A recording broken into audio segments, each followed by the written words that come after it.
Garrett, with that, let's move to our slept on game of the week, and that takes us out to ACC country. We've got Wake Forest at number 12, Virginia, the Cavs, 6.5-point favorites here.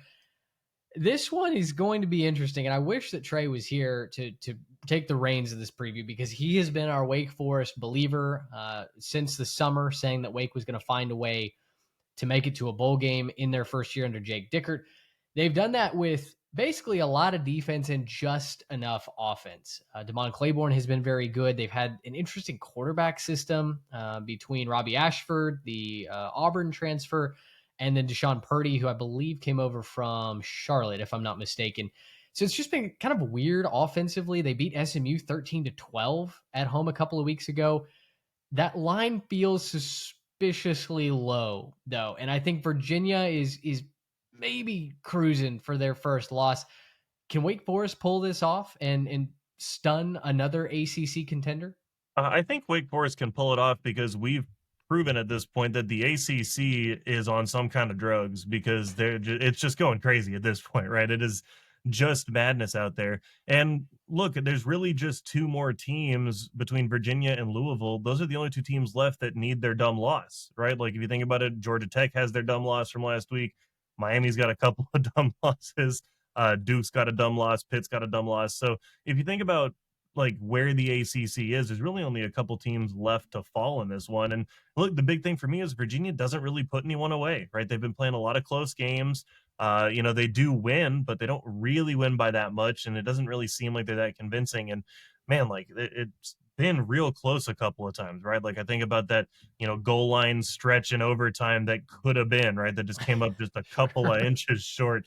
And then there's probably that was, your season if you're Virginia there. So, look, I think, is Wake Forest a better team? No, they're not. Wake Forest is not a better team than Virginia. Virginia should win this game.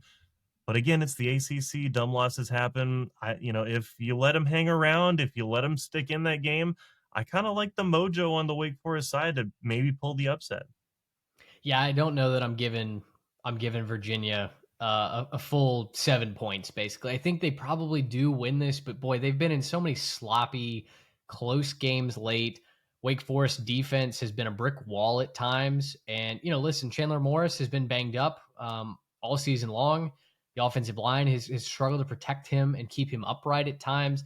I think the ground game of Wake, very similarly to the Texas A&M Missouri game, maybe shortens this, maybe turns it into a knife fight in a phone booth. So I think I'll take Wake Forest plus the points. I don't know, like the path to victory for both teams is probably forcing a couple of turnovers defensively and then just like running the heck out of the ball. Virginia can obviously air it out and they would love to see, a big performance to the air. I just don't know that you're going to get that against the Demon Deacons. This feels like an ugly 19-17 kind of game by the time we get to 2 minutes left in the fourth quarter, right?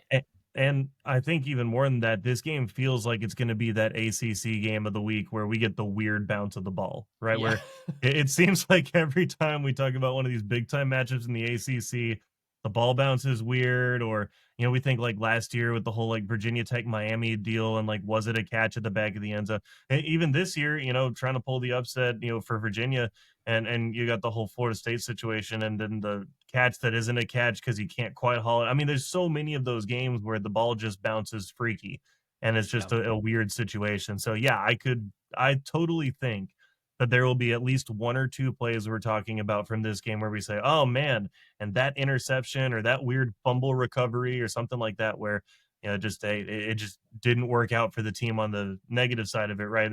You truly got to hope that the funny shaped ball bounces your way if you're Virginia. It's very fair. And man, to think that a bad bounce could determine a playoff race, that gets me. That's the good stuff right there. That's why that's we the love temperature the I'd like to turn expanded up. playoff, right? You get more of these games. They matter.